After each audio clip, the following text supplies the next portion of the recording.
Always one of the most dramatic parts of the CrowdStrike 24 Hours of Spa is Superpole, and that is coming up a little bit later than planned because of earlier dramas and delays here at a very busy Spa-Francorchamps. But welcome to Superpole. This determines the order of the top 20 from qualifying last night. David Addison and Joe Osborne trackside, and it's a track, Joe, that has been wet and dry and wet and dry and greasy and damp and dry and whatever it is now as we get set for Superpole, which is about 6 minutes away. Yeah, and a few more times than you've just said as well today. The good thing at the moment is the previous GT2 race, it seemed to have fully dried up. So at the moment, it looks fair for all 20 competitors in Superpole. Obviously, the top 20 getting through out the 75 contenders yesterday in qualifying, and they run in reverse. So the 20th fastest goes out first, and then every minute we're given another new car to try and get pole position for tomorrow's 24-hour race. Now the session starts at 25 past 4. It's about 22 minutes and 40 seconds or so past the hour now. You don't have to all blast out at once because you're given a target time, a minute either side of which you must be out of the pit lane. So the first car to go, 20th last night, is going to be Valentino Rossi in number 46 BMW. His target time is 4:27, next car 4:28, and then it's at 1 minute interval thereafter. All the cars then do an out lap, 2 flying laps and an in lap, and you take your better time. It's not an aggregate, it's the better time. We've got 2 cars out of the Gold Cup. One of them is the number 92 Herbert Porsche of Joel Sturm, and the other is the Verstappen.com Aston Martin that Harry King is going to be behind the wheel of. Well, there he is, making a welcome return to GT World Challenge Europe and indeed to the CrowdStrike 24 Hours of Spa. Valentino Rossi for Team WRT, getting ready for that car to be allowed down the pit lane. And of course, he's brought plenty of fans with him and plenty of media as well surround the WRT end of the pit lane. But a part of the weekend I think the drivers love here, Joe. They are alone in the car. There's no traffic out there, really. It's just them on the clock. Yep, low fuel, new tyres, and these tyres are solely for Superpole, so they don't have to worry about carrying them into the race and anything like that. So it's max attack. We've seen this Pirelli really strong on lap 1. They've got 2 laps to do it in, and I expect most to do it on the first fly. But of course, track limits super hot here. Top of Eau Rouge, T4, T17 Blanchimont. You can do it on the way in and on the way out there at Blanchimont. So yeah, hard for the drivers, and so much support for Valentino Rossi, who will be heading out first. They just scraped through, didn't they, in 20th position for car 46. Valentino, our oldest driver on the grid, and he is 46 years old too. Not quite the oldest. On Superpole. Oh, indeed. Right. Because Andrew Howard is the oldest at 61. But yes, you're right. He didn't get into Superpole. Right. Tyres on. Pirelli tyres, this new tyre you were saying for this year. And the familiar bright yellow piping to the number 46 BMW. Other cars to watch, well, inevitably Ferrari. Ferrari launched its 296 GT3 Evo earlier on in the day. So you take something as good as this and you make it even better. So Ferrari certainly seeing a big, strong, successful future in GT3 racing. And the car controller is ready then with the clock now saying 4:25. So Superpole is open. And with that minute's grace to get down the pit lane and out onto the circuit, number 46 of Valentino Rossi is ready to go. Last year, most people seem to be quicker on that first lap than the second. Do we anticipate the same again from what you're saying about the tyre, or do they perhaps treat it slightly differently in Superpole and build up to the lap? The tyre's at its best straight away, so I actually expect to see a tentative outlap to make sure you don't take anything out the tyres. Right. Staying off the curb is normal to look after the tyre wall, not to damage the structure, but any ABS, any TC intervention can really strip the compound off this Pirelli tyre, which is lap time lost. So don't be surprised if you see these cars tiptoeing out on their outlaps. They, of course, need to make sure they're not getting in the way of other cars that are on their push laps. The second lap then normally turns into what's feeling like a Hail Mary. You try and brake too late. You try and get as close as you can to the track limits, because fundamentally it feels like you've lost 3 or 4 tenths of a second in performance in tyre. So you may as well go for a long shot idea and see if it sticks. It is one driver, of course, per car out of the fastest 20 yesterday as Valentino Rossi makes his way down the pit lane. Just to illustrate what a who's who of GT racing the CrowdStrike 24 Hours of Spa is, 20 drivers, and these are your 20. Valentino Rossi, Joel Sturm, Maxime Martin, Patrick Niederhauser, Raffaele Marciello. Kelvin van der Linde, Harry King, Jordan Pepper, Enrique Chavez, Mathieu Jaminet, Philip Eng, Mathieu Drudy, last year's winner, Antonio Fuoco, Alessio Rivera, Franck Pereira, Lucas Auer, Jules Gounon, Laurin Heinrich, Dries van Thor, Marvin Kirchhoffer. That is a quality lineup for Superpole. And pole position, Joe, is going to go to whom? Where's your money? I've got a feeling on Franck Pereira in the 163. It's always been very quick, that Lamborghini, over a single lap here at Spa. It hasn't really shone in any session so far, so it is an outside bet.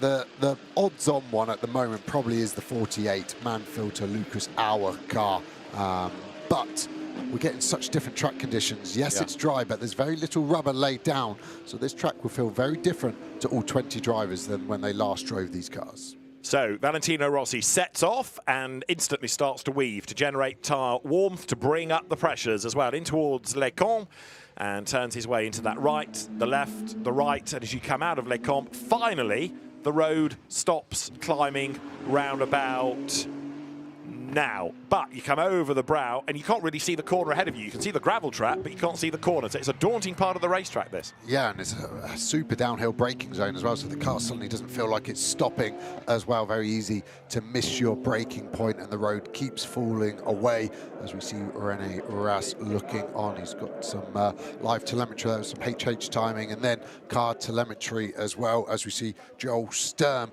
leave a minute later. And that's going to be the course of the order, isn't it? Every minute a new car leaves, and in the end we've got multiple cars on track, but we've got equidistant minute between we get those lap times. And if you're outside the tolerance, then you get a penalty. So the teams have got to make sure they release the car on time. So the road isn't going to be totally deserted, and you're not going to have it totally to yourself. You might, for example, be pitting and somebody's on a start-up lap, but largely the spacing around the circuit shouldn't really result in any balking. There is Joel Sturm then in number 92 Porsche on his outlap, perhaps being a bit more attacking than Valentino Rossi was. Joel Sturm sharing this car in gold with Rolf Eichen and Tim Heinemann. He was a class winner in the Asian Le Mans Series, Joel Sturm. He's raced GT4 as well as GT3. But Valentino Rossi is going to be the first driver onto a flying lap, and that flying lap is going to start any second as he comes out of the chicane. Down the pit lane there goes Maxime Martin, but it's all eyes on the doctor. Valentino Rossi across the timing line, up through the gears, and now he has got the road to himself. All the attention straight away on Valentino Rossi. Slight mistake maybe going into La Source, and that may have compromised that first run. Yeah, the car squirmed under braking and then fired into the corner way too quickly and missed the apex. Might be well versed to actually back out of this lap, save the tyre for the second push lap. Doesn't look like it at the moment. He was right up until the wall, wasn't he? 9-time world champion in MotoGP, giving it absolutely everything at the moment. Expect the lap times to be well into the 15s, maybe a high 14 is the prediction from drivers around the paddock for ultimate pole position in this session.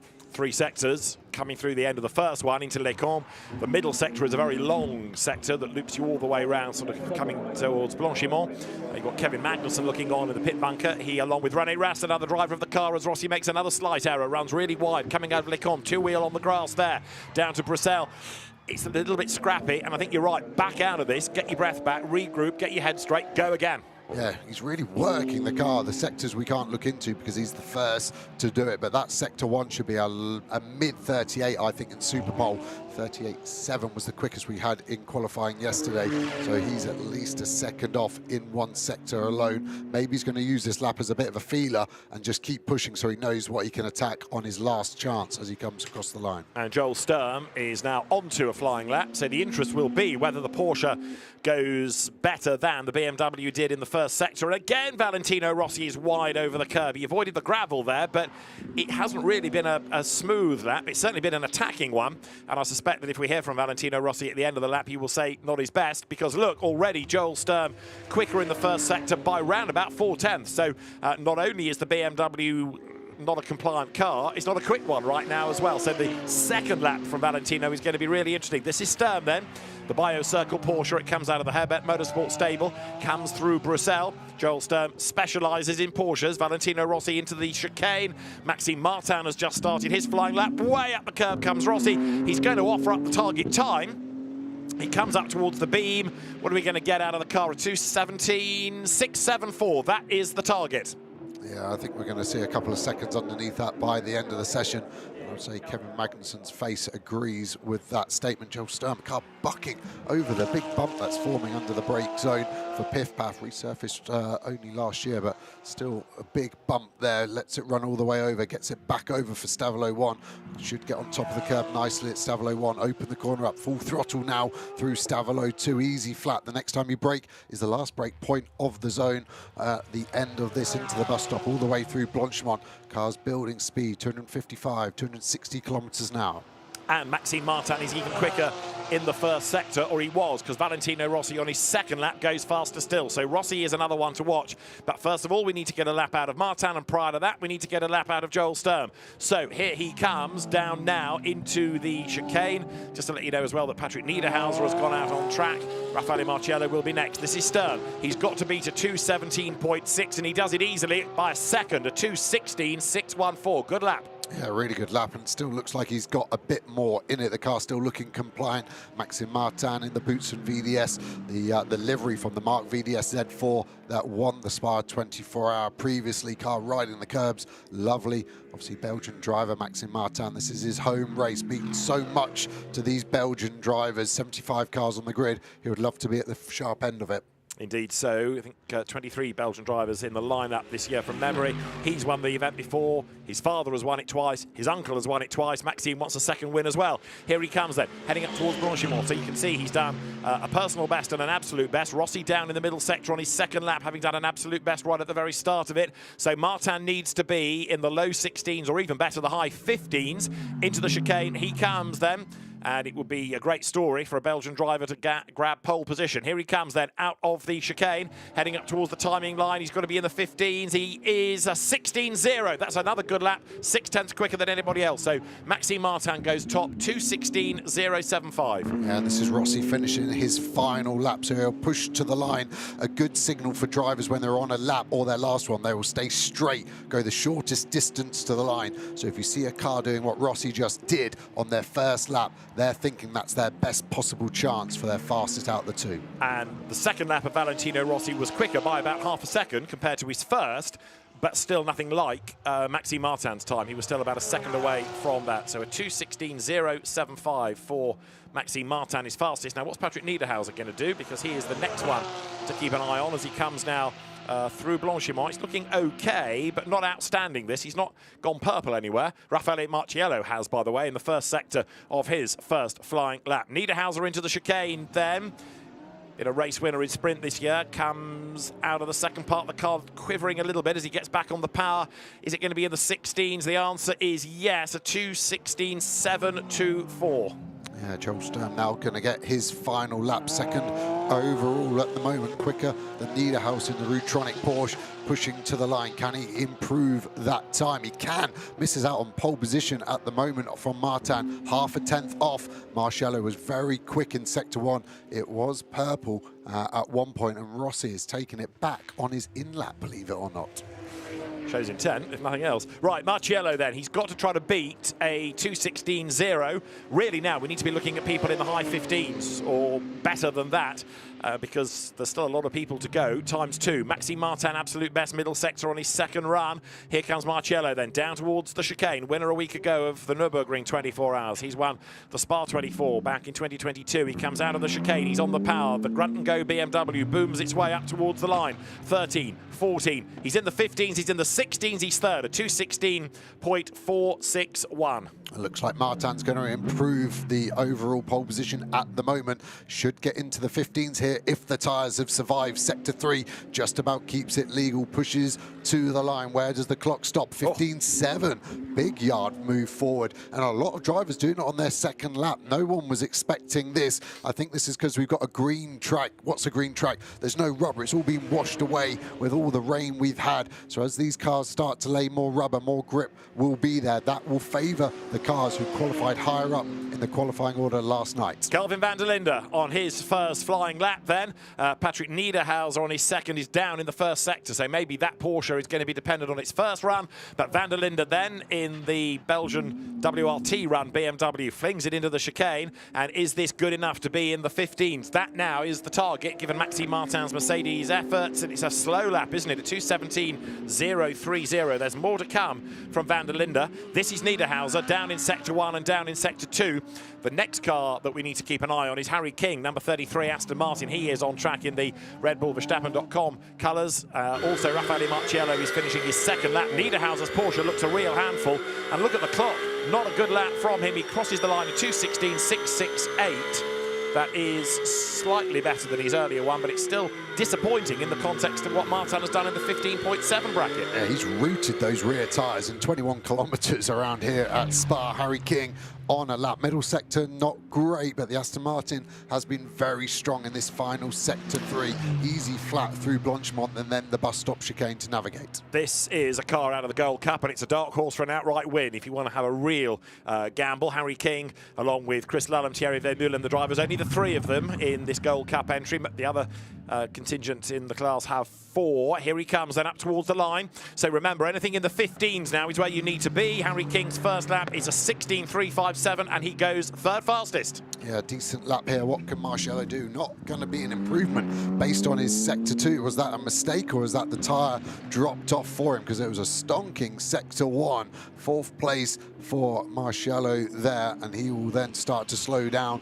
Going to get the 50 car released shortly, and they'll be on their way. The teams want to get the tyres on as late as possible, but not too late that they miss their pit exit. Yeah. While they're sat there bleeding temperature, that is potential performance being lost. Now here we have Kelvin van der Linde, also number 63, which is Jordan Pepper.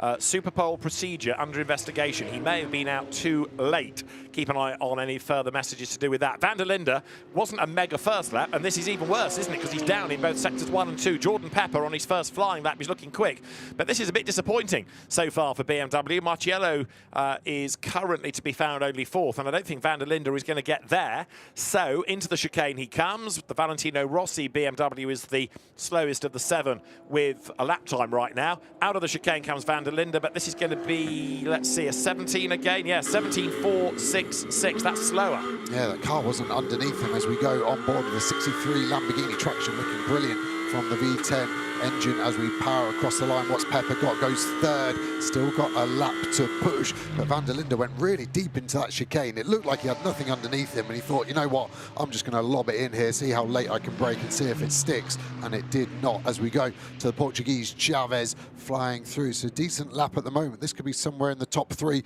Flash of the headlights just to warn the car in front. He's on a push lap. And Harry King on a slower lap. So the second run for 33 Aston, he's not going to be an improvement. Slight slide by 34 Enrique Chavez coming out of the chicane, which will have cost him a little bit of time. Other than that, it was looking good up towards the line. He's going to be in the 16s, 2:16.387 then for Enrique Chavez. Now this is Harry King, and it doesn't look as though he's going to be an improver. He did a 2:16.357 on his first run. That puts him 4th at the moment. Into the chicane he comes. Up the other side, back onto the power. Harry specialises rather in Porsches, but learning about front-engine grunt and go GT cars, and it's a 2:16.702, so a little bit of time lost on that lap. This is number 18 Porsche of Mathieu Jaminet. The car, in a sense, fortunate to get into Superpole. Last night, after the qualifying session, fuel was taken. There wasn't enough to give a sample, but the procedure by which the fuel had been taken didn't comply with how it should have been taken. So on a technicality, if you like, any suggestion of an irregularity had to go away, and the car stayed in the top 20, therefore stays in Superpole, and we know how good Mathieu Jaminet is. So this is going to be one to watch. Of course he goes green on his first lap because it's his first lap, but he comes now up towards the timing line. His middle sector wasn't mega compared to others, as you can see, dropped a bit of time, and only 9 for 2:17.068 on his first go. Yeah, running through with Pepper now. This is where we're flat all the way through to the bus stop chicane. See van der Linde getting out of the way nicely for us. Get a slight bit of a toe. At the moment, the sectors aren't adding up for Pepper. Just putting his hazards on to say thank you. That shows you the mental capacity of the drivers there. And between the two South Africans, obviously Pepper and Van der Linde, does he get to the apex curb on the right? Just looking at the flags out the window, there's more of a tailwind into the bus stop chicane. And I think that's why we're seeing drivers missing that apex. They're getting too greedy on the brakes as Pepper gets that car. He's still in third place, and it wasn't an improvement. No. So we are seeing now the trend of lap 1 being the lap. Yeah, slightly slower. This is Philip Eng on his first lap. There's a yellow flag out in sector 2, and a red flag is being shown now. A red flag is being shown. So Philip Eng's lap, did he get that in before he came across the line? Yes. 2:17, 2:87. That would have affected him. And Enrique Chavez has had a sizable accident on his second flying lap. And that is a very badly damaged car for the Valkenhorst team. Yeah. You'll correct me if I'm wrong, because you love doing it, David, but I can't remember a red flag in a Superpole for quite a while, so this is going to really mix it up.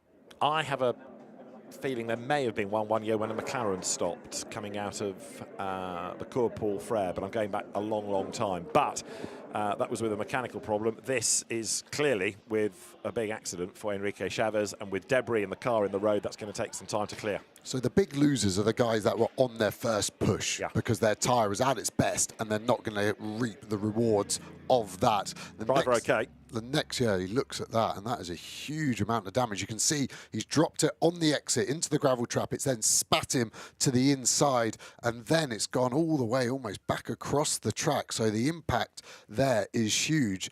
And this is where you look at yourself as a driver and you go, Superpole, worst case, worst day of my life, I wouldn't have finished 20th. Now I've got a car that's destroyed. Wheel into the gravel across the road, massive damage front and rear. Look at the bodywork, flies across the road, doesn't it, to the other barrier. Wheel ripped off as well. Yeah, that's big. That's chassis. I don't think there's any way that chassis is repairable. And that would have been the driver going, I need to keep my foot in here. I've looked at the Delta, I'm up. If I lift on the exit here, I'm done. I'm going to get ridiculed by the team. I'm just going to hope I get some magical grip from this loose gravel on this Pirelli slick in a GT3 race car. And the physics have not physicsed. So in slow motion, the car, Enrique Chavez at the wheel, shares with David Pittard and Christian Cronjes, and this might be the last we see of it, really, because front damage, rear damage, wheel ripped off straight away, bodywork flies, bodywork swatted aside by the car as it continues the spin. Enrique Chavez is okay, but somewhat shaken. You see the marshals trying to wave the cars through a rather narrow part of the racetrack now, because you can see there's not only debris and grass, but there's also fluid that's come out of the Valkenhorst Aston.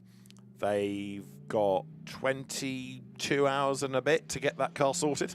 Yeah, just how you want to start a 24-hour race, isn't it, as a team? Luckily, the fluid is kind of off the line. So when we go back to green, I don't think it will affect too many cars. This is one of the cars that would have been affected. They were on their first flyer, both AF cars, the 50 of Faroco and the 51 of Rivera. They will not be happy with that red flag. Philip Eng didn't need to count the lap that he did. That's been removed. Here it is from another angle as the Aston just steps. He was just too rapid, wasn't he? He was way over the curb and into the gravel, and that fires the car towards the wall. Yeah, I feel sorry for Chavez there. You can see it was almost a four-wheel drift into oversteer, and the team back there devastated. They will be thinking, where is there a spare chassis, and what do they need to get that car ready to go? That is a huge amount of damage. And Enrique Chavez does not often do things like that. He's been a GT champion in the International GT Open Series. We've seen him winning the class championship in Pro-Am in Sprint in GT World Challenge Europe, picked up by Aston Martin to be a factory driver, joining two other factory drivers, David Pittard and Christian Cronjes. But yeah, that is a very broken car indeed, and the faces say it all.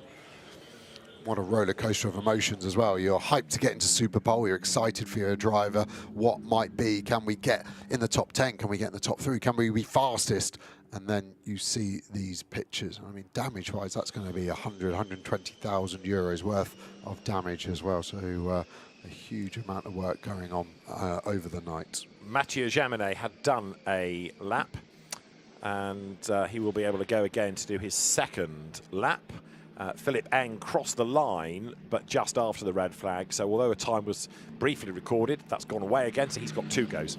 The problem is these tyres, they can't go back in the oven, so they're going to go through a heat cycle, and then they've got to get them hot again. I think anyone that's done a first flyer, it's almost impossible to go on that second one and improve your lap time. Everyone getting a good vantage point as best they can. We saw Valentino Rossi go first, and Valentino Rossi 10th quickest. He's with Alex Legui in the pits. Vale, we'll chat about the red flag in just a moment, but firstly, just how special is it to be doing a Superpole here at Spa? It's very special, yeah, because you feel the pressure, and it's good because you are alone in the track, so you can concentrate more in your lap, because you have always a lot of traffic. And René said, "Hey, you go, try to do," and I'm very happy because I enjoy. I want to try to do 16, but I did 17.1, so I can do a little bit better. But you pushed blimmin' hard, right? Yeah. But it was not enough. But I'm happy. It's quite good. Yeah. Okay, so then now, sort of just talking about, you know, obviously a hairy position to be in right now. Just from a driver's perspective, how much does a red flag during a session like this, which is really, really rare, how much does that change things as a driver from your perspective, not in the incident, if you like? Is become a bit more difficult because you make your mindset and your concentration for go at that moment. And so you're already in the car, you're ready, but after you have the red flag, so you have to stop and keep the concentration high. And try to be at the same level when it is your time. So it's a little bit more difficult. Well, best of luck for tomorrow's race. Grazie, it's going to be a long one. Grazie. Thank you. Well, right now, 10th, Valentino Rossi in the times, but there would be this question mark over Enrique Chavez. He's caused the red flag, so even though he's got a lap time to be 5th, that might be taken off him for causing the red flag, and also there's no guarantee the car is fixable. Doesn't matter if you give him 4 wheels, he still only wants to use 2, doesn't he, yep. Valentino, as he flies over the curve. Those inside wheels were a good 30, 40 centimetres clear of terra firma. And yeah, it's lovely to hear from Valentino. He's very open with us, isn't he? He wanted to get in the 16s. He was close to it, but what a privilege, WRT allowing him to do Superpole. So right now, Maxime Martin is the fastest, Joel Sturm 2nd, Jordan Pepper 3rd, Harry King 4th, Enrique Chavez 5th, and this was his car. Not much of it left. Oh, there's one door that might be undamaged. 6th fastest is Raffaele Marciello, Patrick Niederhauser 7th, Kelvin van der Linde 8th, Mathieu Jaminet 9th. He's got another lap, I reckon. And 10th is Valentino Rossi. Jaminet's 2nd lap would have been completed in the pit lane. So there'll be a bit of unravelling to do to make sure that those drivers that need one more lap can go again, and those that haven't been out at all now have their newly allocated pit lane exit time. The crowd at the Eau Rouge grandstand seeing themselves on TV and being whipped up to do a wave by Thomas Bastin, the Belgian commentator. The tyre barrier needs repairing, and the other drivers that have not yet been out to do a time are ready to go. One of those that we're going to see is Mathieu Drudi, winner last year.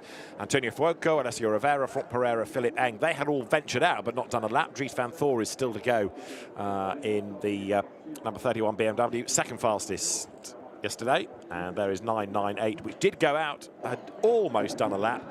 So Philip Eng, he will go again, but again, for that car, having effectively done 1 flying lap, but still being required to do 2, where does that stand on tyres?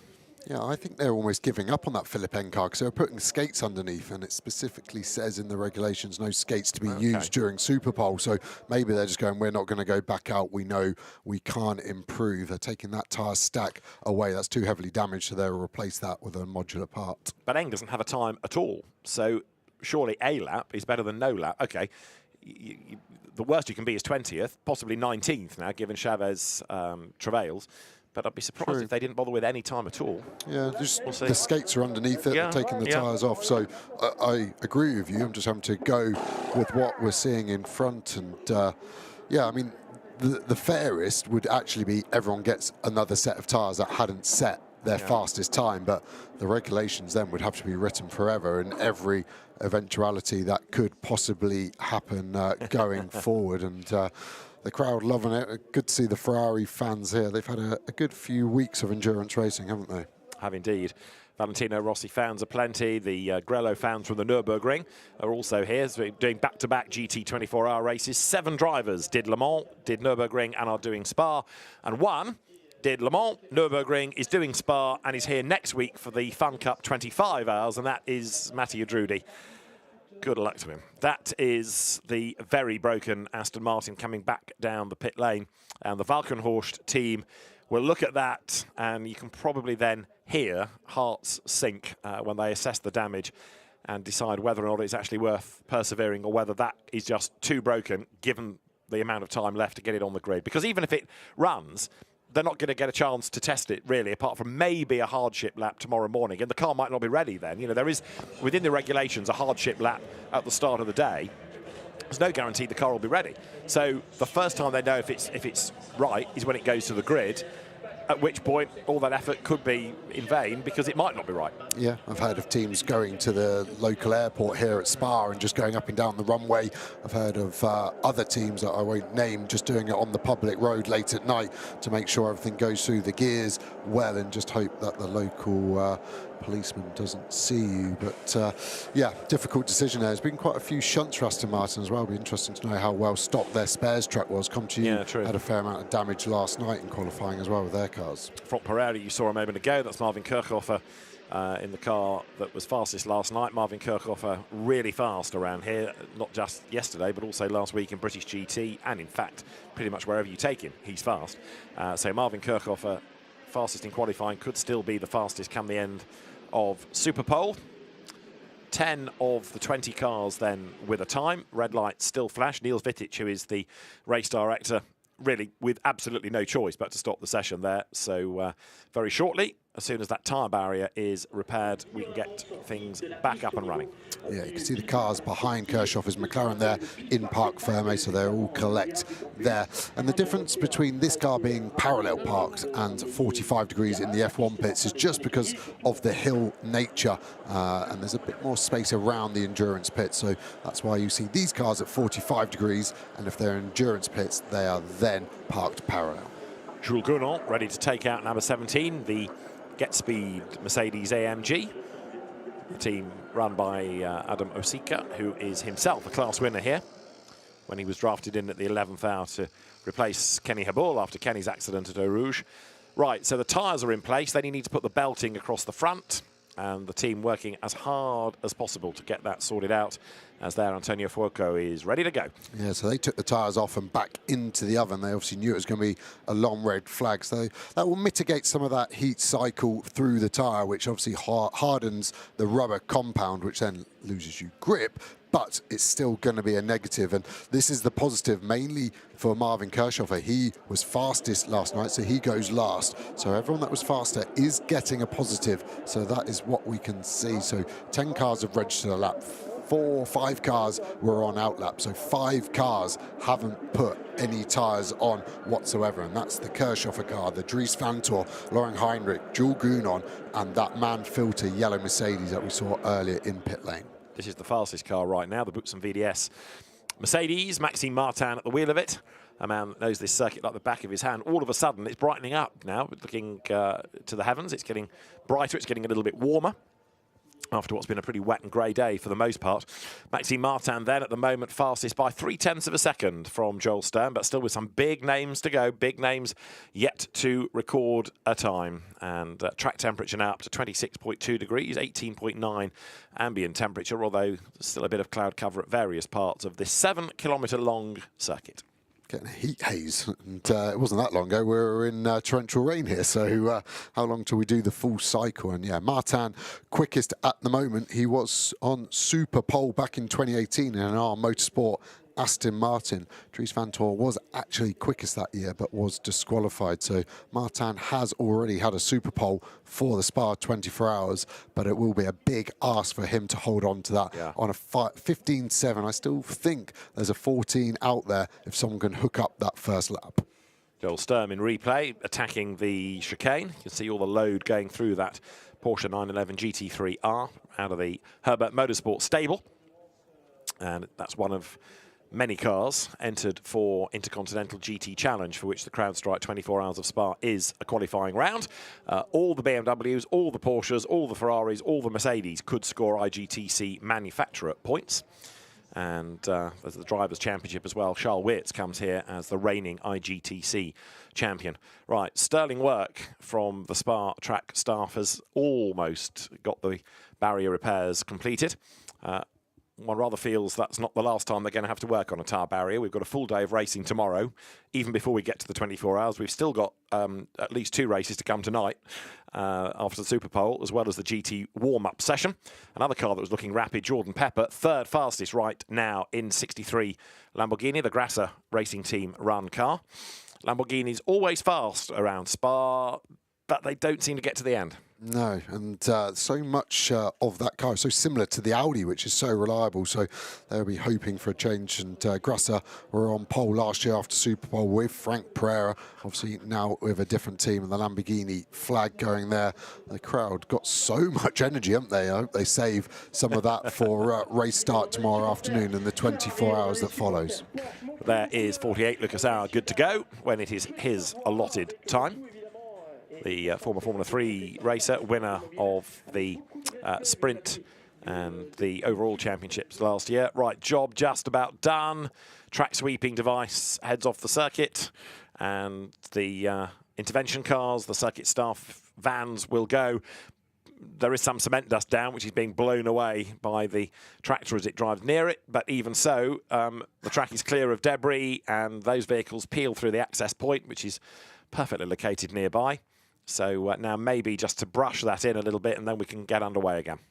Yeah, and the only thing I haven't got eyes on is the new release time for each cars. I assume that will be distributed directly to the teams, but still that would be a stress for the teams. They would have had their allotted leave time, and the engineers would have worked back. If they should have been leaving pit exit at 46, say for the Garage 59 car, they would have been leaving their box a minute and 10 before. Now there's some more math that needs to be done, so the job never stops for these teams.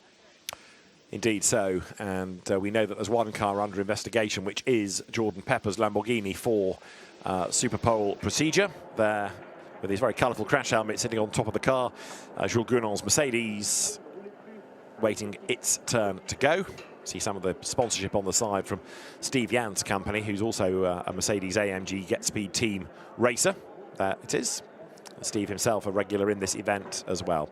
Lukas Stolz, Fabian Schiller share the driving duties. That's got to be another potential winning car. As far as Mathieu Drudy's Aston Martin is concerned, victorious last year. 2 in a row is a big ask. Last time it was done was 1979-1980 when Jean-Michel and Philippe Martin came out fighting in Ford Caprice run by Gordon Spice. The session will resume in 3 minutes' time, or just under 3 minutes' time. So it will restart at 17:01. It's cost us about 20 minutes or so, this, hasn't it? Yeah, just trying to work out who should be released first, do you think? Should it be Jaminet? Because he was the car that was going to do his second lap. It is Mathieu Jaminet, then Philippe Eng, then it'll be Drudy. So we start again with Jaminet, but Jaminet should only be allowed to do 1 lap, shouldn't he? Because he'd done 1, and then he will have to pit. So he's done 1, he will go. 1 lap for Mathieu Jaminet, and then everybody else gets there too. Philippe Eng didn't quite get a lap in before the red flag flew.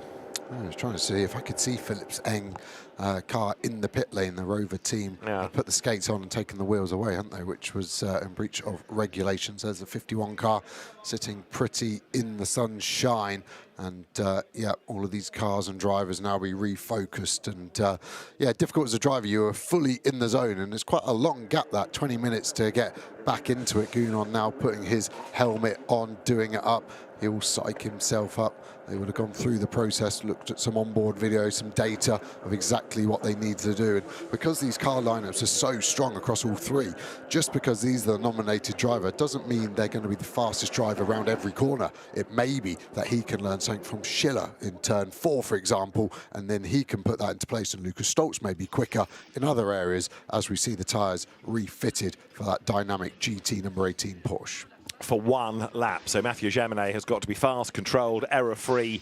The one thing we haven't had in all of this was, apart from 1 car, a track limit drama. And I think the track limit was for Valentino Rossi very early on. So he actually lost a time because of being up on the track limit warning. Was that on his first or his second lap? It was the first one that he lost. So actually, it didn't matter because the second one was better anyway.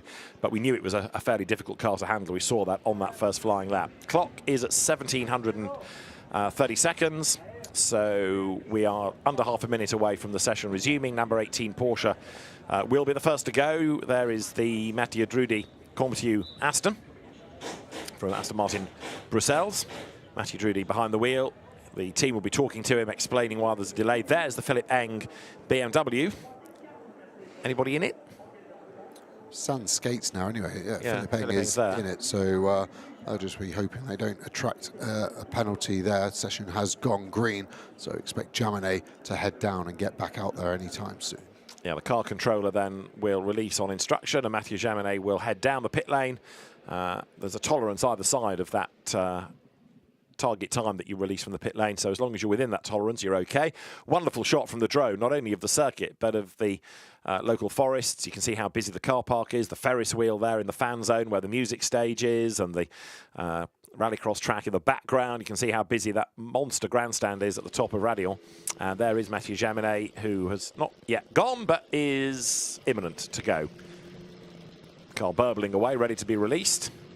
See some of the oil coming out of the breather there, that smoke out the small pipe on the rear bumper. So they've obviously got a fair amount of oil in the car, and it's now got hot and cooled down as it's re-fired. It's just breathing out any excess out through the oil breather pipe there. So Jaminet goes within that 2-minute buffer, and he is back down the pit lane now, so he'll be out on track on time and within that tolerance. The other teams now bring the tyres out of the oven. There you've got the Philipp Eng BMW that comes from the Rover Racing stable, sister car therefore to the Rover Oil liveried one of Raffaele Marciello. Remember, it's that long pit lane here. You connect the Grand Prix pits and the endurance pits together, the heritage pits. So down the second part of the pit lane comes Mathieu Jaminet. It's a long, long, long drive for him, and then he's only got one flying lap. Remember, he's done one. So this releases him for one flying lap. Yeah, it's going to be tough. I'm going to be interested to see what he can hustle out of it. It's going to be hard work for him. Those tyres have done an extra in-lap as well, so they've basically done 2 flyers, and now he's got to do it as well. And it's looking tight to the release here. He's got to get to that finish of the pit lane in the next 3 seconds, and I think he was safe by a second. So good timing by Dynamic GT, but that's what I'm talking about. The time schedule has changed, and the teams need to adapt to that. So he's on track, and Mathieu Jaminet then accelerates up through Radion, stays between the white lines that mark out the pit lane, and only now can he move across the racetrack to get onto the racing line up towards Les Combes, trying to bring the tyres back in, get the pressures back up again. And now in the sunshine, it is, what, 5:05, give or take, local time here at Spa, and after a wet and grey day, the sun shines through to make it a warm evening. Into Les Combes he goes. The car will pop back out from behind the trees. There it is at the very top middle of the picture. He goes right out of Les Combes up towards Bruxelles. You come over the brow, then finally you see the corner as you break downhill, turn into that long right-hander, and the road continues to plunge downhill at this point. Head towards Speaker's Corner, the next left. The cut-through on the inside is for motorbike racing, but you take the traditional corner, limited runoff on the outside, come downhill then now, and the speed builds before you get to that long, fast double apex left of Pouhon. Yeah, double apex. This is where Rossi actually ran wide on the mid part there, which is quite rare for track limits T10. This is T11. And then the next section, piff paff, the right, the left. The left exit was where Chavez dropped it. So the drivers will probably want to just eyeball on their outlap where that cement dust has been laid, and is it going to affect their run across the track? It is not, is it? It's in the perfect place, because then they're clear as they hit the brakes for Stavolo 1, and they can start their lap. So this is going to be big energy from Jaminet here to pull something out the bag. So he makes that run up through the Cours Paul Frere, speed building all the time. Kart track's busy there, as you can see as you look down from the drone. Good little circuit that, the Spa kart track. Big gravel trap on the outside of Blanchimont. That corner seems to go on forever. And then when you finally get out of it, you can see the chicane. Even that is further away than you think. And the chicane is slightly elevated, because you turn in, the road climbs a little bit, and it continues to be ever so slightly inclined all the way up towards La Source. So here comes Jaminet. One last chance for him to improve the lap time. Now crosses the line. The flying lap starts. Mathieu Jaminet's lap from earlier was a 2:17.068. He's got to try and beat that. Ideally, he wants to beat a 2:15.7 of Maxime Martin. Yeah, car looking good, wasn't struggling for traction, potentially had a bit more room on the exit if he wanted to pick the throttle up slightly earlier. The Porsche guys saying that the Eau Rouge corner here, easy, flat for them. The drone getting rid of the gradient, just about legal, always having one tyre on the white line or the track there for Jaminet, and we will break sector 1 in a few seconds. Marcello is the quickest man in sector 1 so far, and 39.1 and 3/10 down for Jaminet at the moment. So that effectively writes off the lap. 3/10 is very, very hard to pull back in this company. So Jaminet now needs to make a decision. If he sees the delta, he'll think, okay, do I box? Do I just back out of it and save the rubber a little bit and not risk going off doing a Chavez, or do I really, really, really try and rebuild it with 2 more stellar sectors? He's not for backing off, is he? As there is Eng then starting his first proper flying lap. Yeah, and opens up the corner nicely. Jaminet now falling down the hill into Pouin. Again, the balance looking okay, but the balance can look okay on a used tyre, but the new tyre just won't be underneath him, what he's had to do with the heat cycles due to that red flag, and he will keep pushing. I think he'll finish the lap no matter what, because these tyres are never needed again due to the regulations of Superpole, so you might as well burn them up. Up the curb goes Jaminet, avoids all that speedy dry, comes now down towards L'École, through the right-hander into Paul Frere, right again, goes over the vehicle tunnel, and now accelerating up through that long, long right before you go into the long, long left of Blanchimont. So Jaminet's lap is better in sector 2. There was an improvement over his first one, so maybe he might just be able to squeeze something out of the Porsche's set of Pirellis. Philippe Eng, in the meantime, is on his first lap. He's been given a sort of extra one of grace because he just missed out when the red flag came out. Into the chicane comes Jaminet. So he, remember, is looking to go better than a 2:17.0, and he might just do that up towards the line. Not quite. 2:17.166. Yeah, it wasn't an improvement in the end, 10th slower than his first effort pre-red flag. What's Philippe Eng done is a green sector 1, 10th and a half off Marcello's purple in the sister Rover BMW through the first part of Stavolo. We'll get the second sector here in between the 2 corners. What's it going to be? This has been hard, 1.7 seconds slower. Yeah. This is really difficult for these guys that put the tyres on. This is what we expected. They will be working their absolute might off to make sure they're getting everything they can from these cars, but the grip just isn't there. I mean, now we need to be looking at purple sectors, don't we? As we get towards the pointy end, the fastest drivers of last night, greens aren't really enough. It's got to be purple, and if it's yellow, like in the case of Mathieu Drudy in his first lap, then forget the lap virtually altogether. This is Eng, then 3 times a winner of the 24 Hours of Spa, coming up towards the line. He's about to break the beam, and he does so now. A 2:17.915. That is a fairly modest start-up lap. This is Drudy. Yeah, Drudy's going to be slightly better off, but those tyres have still done a warm-up procedure, so not easy for him. First sector was good. You can see it was only 200ths off Marcello's purple. Sector 2, how's it looking? It's looking good, half a second. The Aston strong in sector 3, riding on board now with Drudy. Super fast driver. Really good nod to him to get the Superpole nod over Sorensen and Nicky Team. The Dane train being so good. Winners here last year, the 007 car looking good through Blanchimont. Does indeed then. So remember, the target at the minute is still a 2:15.7. Maxime Martin having done a really good lap. Drudy fights the car through the chicane, accelerates up towards the line now, runs it up the curb. Clock ticks on down, 14, 15, 16.5. That puts him 6th fastest, 2:16.501. This, though, is Antonio Fuoco. Yeah, and this car has been the car of Sector 2. We've seen cars dominate Sector 1, the BMW and McLaren particularly, the Aston Martin Sector 3, but the Ferrari has been the king of Sector 2, the longest sector here at Spa, and all the one with all the corners in. So is that going to be a trait of this car? I think Drudy's got some easy time. Looked like he went too deep into the final chicane. The wind really seems to be catching out some of these drivers. Let's check out Fuoco's Sector 2. And also keep an eye on Philippe Eng's sector times, because on his second lap, it started off a little bit better with the personal best. Alessio Rivera is on track now as well in Ferrari number 51. So Fuoco up to the end of the lap. Here he comes. The Ferrari powering its way in towards Blanchimont. Still, that target is a 2:15.792.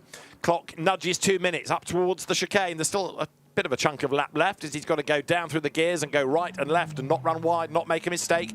Throws the car into the chicane. It darts through that sequence of corners. Now to the power he comes out the other side, and as he heads towards the line, it's going to be in the 16s, 16, 6, 8 fastest.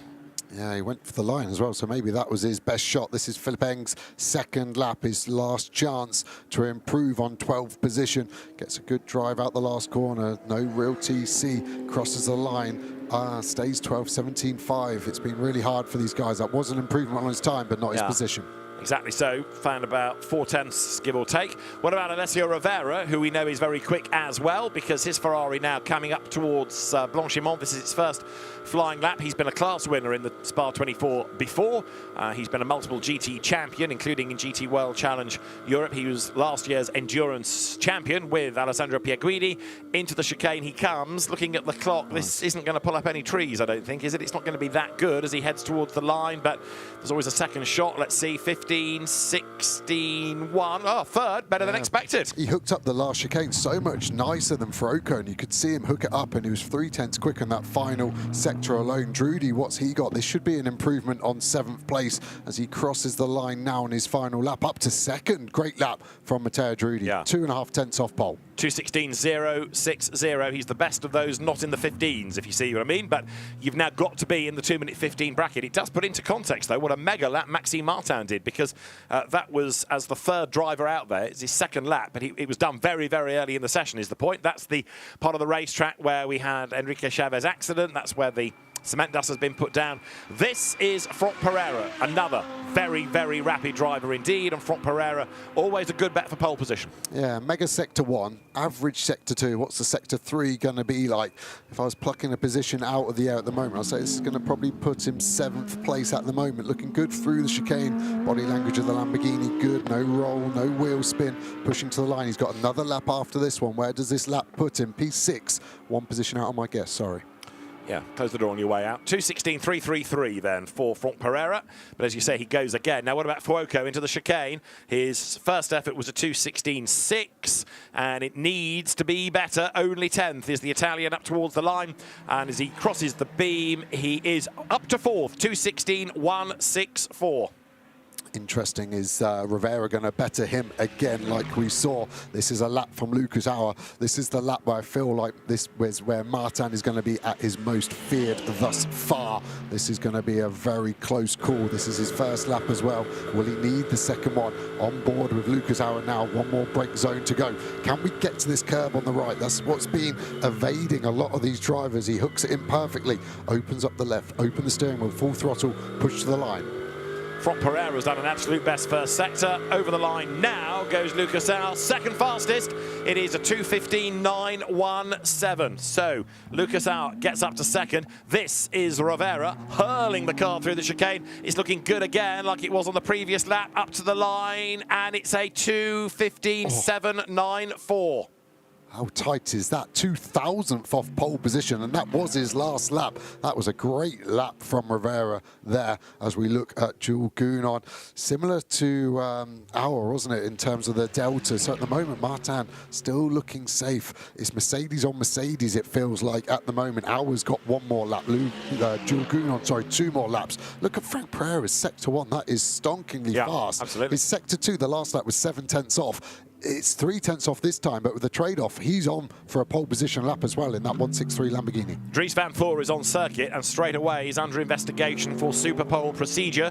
Jules Gounon is about to complete his first flying lap. Can he get into the low 15s? It's a 15.814. That puts him third. Here comes Pereira then. Absolute best first sector. Time lost in the middle. Can he hook it up really well in the last sector? He rides the curb. He's 9th at the minute. Out of the corner he comes. Now pulls the pin up towards the line. The Lamborghini Huracan singing its way towards the line, and it does a 2:15.9. He's 5th quickest. Yeah, that middle sector really hurt. Look at the top 3 at the moment, covered by 22 thousandths of a second. This is a lap from Laurent Heinrich as well at the moment. This is going to be right in the mixer. The Porsche hasn't been super strong in sector 3 thus far, but what can Laurent Heinrich do? He's been a man on a mission this year, and everything he's racing in IMSA, he's been very, very strong, and I think this is going to be another contender for pole position. Yeah, the Porsches, which we saw earlier on, were good, but this was the best of them last night. Mistake made, gets it all wrong into the chicane, and that ruins the lap for Laurin Heinrich. I can't believe how many drivers are firing in there. The engineers need to be telling them. Yeah. Everyone's missing the apex. Brake 2 meters earlier. Look at the time, 17.3. That could have been it. Lucas Harris lost a load of time in Sector 2. I can't see this being an improvement for him on the 4th place as he crosses the line. I think he's going to stay in 4th. Breaks the beam, 4th he is. That was a 2:16.797, so about 8 tenths down on his earlier best. Now, Dries van Thor under investigation for Superpole procedure, which presumably is the release time, either too early or too late. The BMW coming out of the Cours Paul Frère.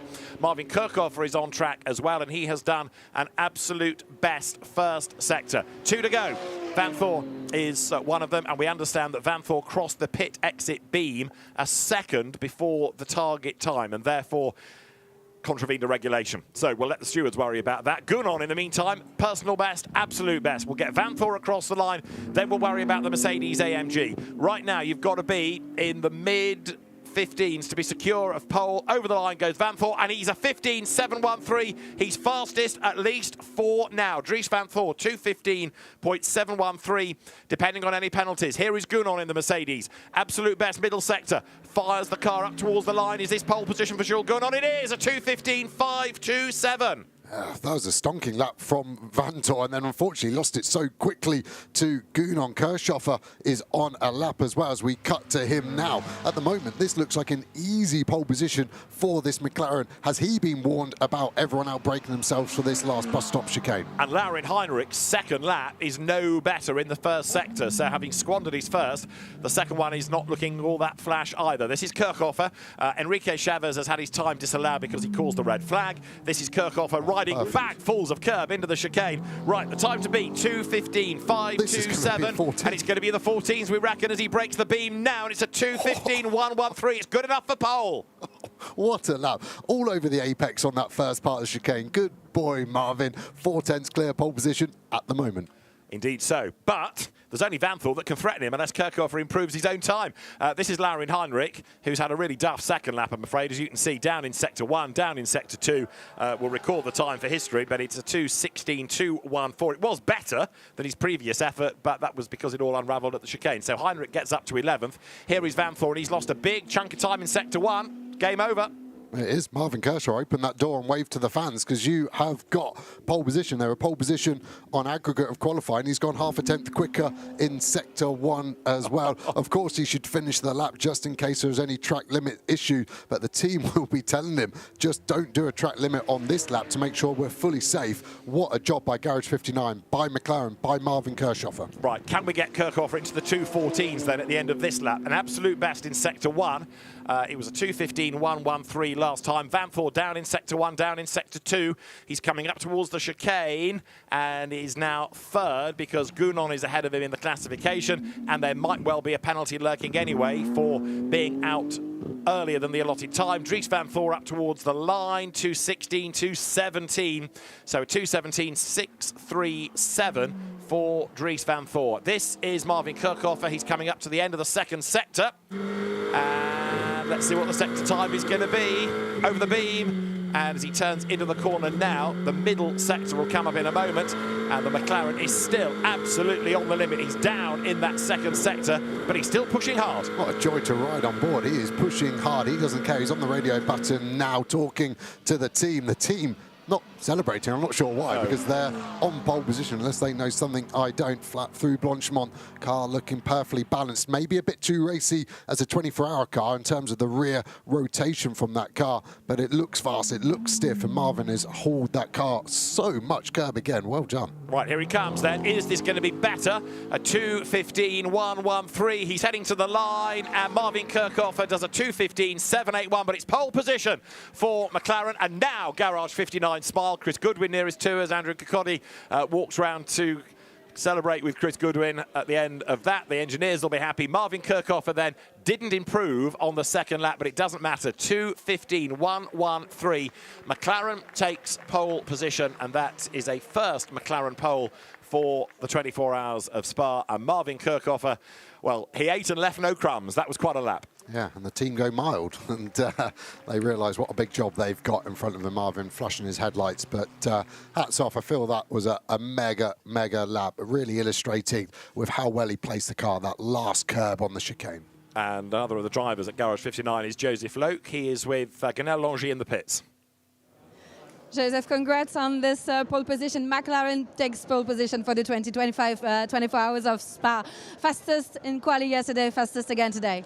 Yeah, absolutely. I mean, obviously this is my first Spa 24, so this is mental for me. Obviously the whole team's doing a mega job. The car's really quick at the moment. So yeah, obviously the big race is coming on Saturday and into Sunday, but it's a good way to start. But hopefully we can make it last for 24 hours. Starting the race from the first position on the grid, being a rookie, how does it feel? Well, luckily I'm not starting the race. I think that would be a bit too much pressure for me, but yeah, I mean, the night stints are stuff that I've never done. I got a lot of laps yesterday. The team gave me as many as I needed to get up to speed. But yeah, I mean, it's a great way to start the weekend. Pole is absolutely awesome. Not what I expected when I first was told that I was doing this. But yeah, it's awesome, and I can't wait to get going. Congrats again, enjoy. So Joseph Loke, the Macclesfield driver, winner of the BRDC Autosport Young Driver of the Year award a couple of years back, now very much a star of Garage 59. And just look at that. Not only Valentino Rossi that can two-wheel, Marvin Kirchhofer can do it as well. So a career in MotoGP beckons when he's finished with GT racing. But yeah, that was a mega effort by Marvin Kirchhofer to take nothing away from him. Jules Gounon has had a lap taken off him, but I think his other lap stands to be second. We await news as to Dries Van Thor's Superpole procedure investigation. But fascinating, wasn't it? A shame that we had that massive accident for Enrique Chavez, because it certainly interrupted people's plans. But it's given us an interesting top 20. Yeah, it really has. And you look down the order, and it's going to be hard to call a winner from that top 15, really, all very strong. I still like your statement of the Verstappen.com Aston Martin as an outsider, even though it's a gold class car. I think that car is going to be strong there, and then it's going to be, can Valkenhurst get that 34 Enrique Chavez car fixed for the race tomorrow? What's your gut feeling? I mean, you know how badly damaged race cars can be. You not think that's that gone. car. Not with if that was Thursday, maybe, but Friday. I think the chassis is going to be tweaked is the problem. When a wheel gets pulled off, those uprights where they fix into the chassis, then pull the chassis legs out of alignment, and then it is day done for that chassis. So they will have to go to the stewards asking to change chassis.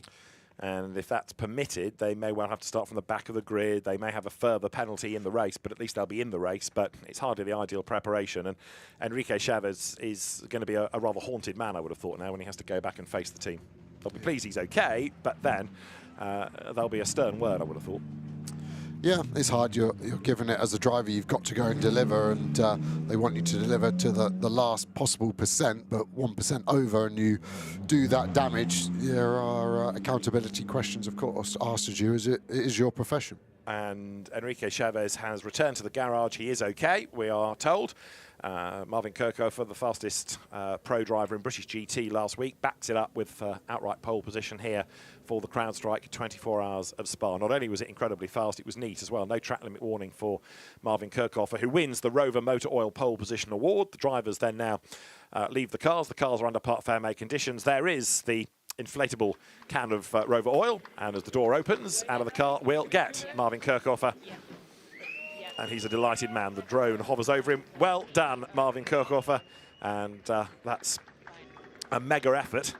Now, there's just a 24-hour race to worry about for Garage 59, but as he's congratulated by Maria Giovanna Piva, the championship manager, he will get the Rover Award very shortly. And Alex tees herself up to have a word with the fastest man of the day around Spa. Perfect conditions now with a dry track, the sun shining, and Marvin Kirchhofer, helmet off, balaclava off. The Rover Motor Oil Pole Position Award is ready to be presented to the driver who is 4/10 quicker than anybody else. It's pole position for the CrowdStrike 24 Hours of Spa to Marvin Kirchhofer. We'll start with Fabienne, our brand ambassador of Rover, presenting the hat, and Stefan Vamsel, the CEO of Rover, presenting the Rover Pole Award to Marvin. Congratulations.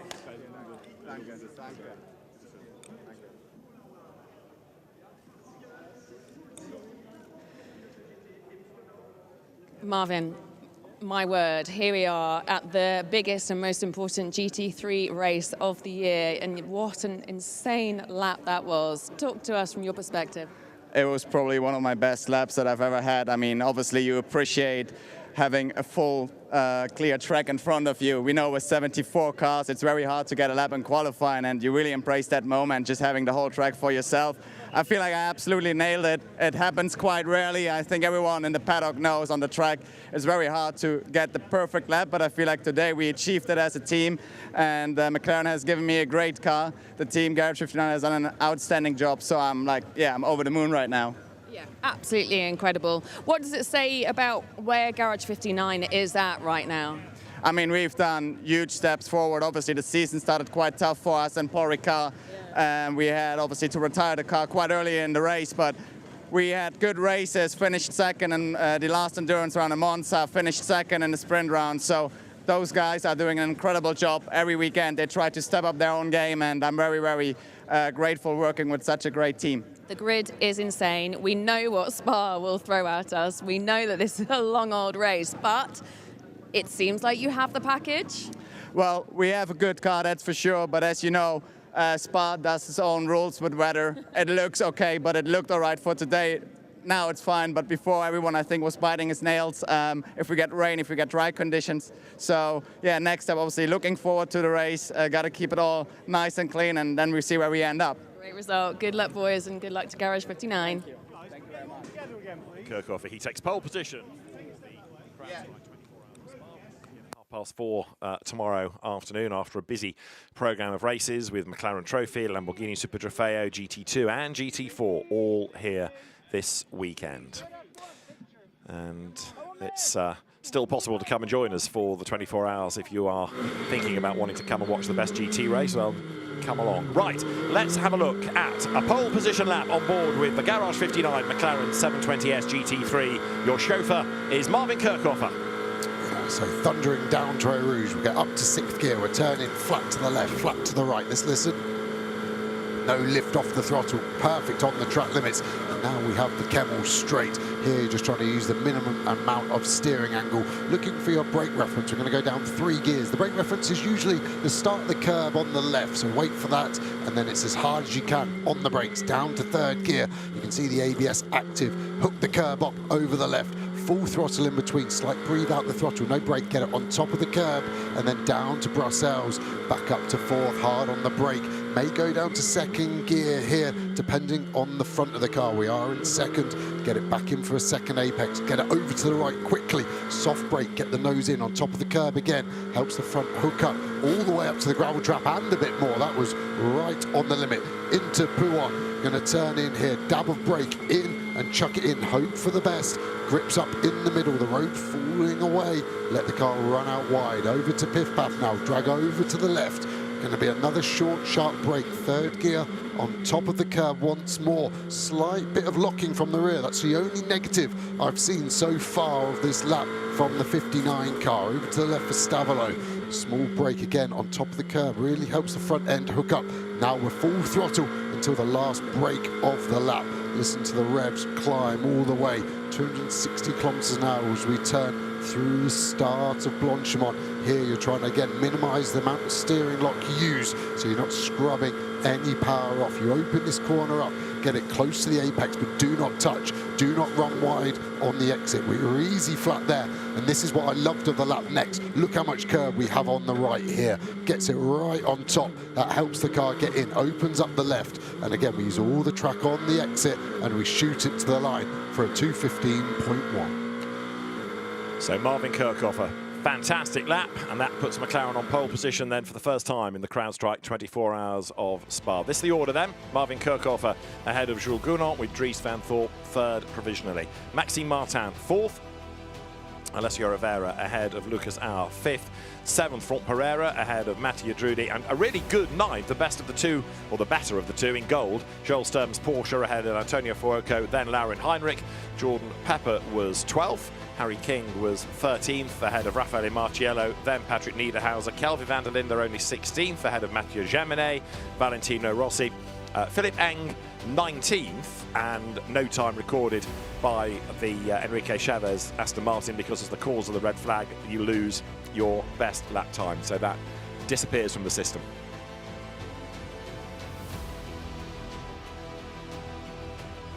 So it confirms then that Joel Sturm takes pole position in gold. And we know that Marvin Kirchhofer is fastest outright. So in the sunshine, then, Spa takes a breath for a few moments before more activity on track. In fact, fittingly, the next will be for McLaren Trophy Europe. Superpole, always a dramatic part of the CrowdStrike 24 Hours of Spa weekend. And it was Valentino Rossi, the first to go, with a really busy first lap, almost up against the pit wall, and that came after a mistake at La Source. Jordan Pepper under investigation for his Superpole procedure, the release procedure. He was pushing hard, and so too was Joel Sturm, who ended up being the quickest out of the Gold Cup runners. Red flag, big crash, Enrique Chavez. Aston Martin virtually destroyed, and that's going to be a real question mark as to whether it can even take part in the race now. Matthew Drudy, winner last year, was looking strong, and the Aston Martin charging its way into the chicane. Drudy in the mix, so too Lucas Auer, winner last time out at Monza in GT World Challenge Europe Endurance Cup.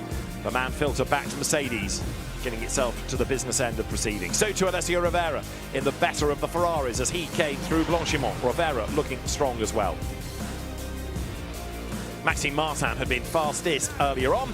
In the end, fourth was the reward for the Belgian driver for the Belgian team for Boots and VDS. Dries van Thor set for third in number 31 BMW, but he's also being investigated for Superpole release. He went out a second too early of his allotted time, and although he lost a lap to track limit offences, Jules Gounon's Get Speed Mercedes, second fastest in Superpole.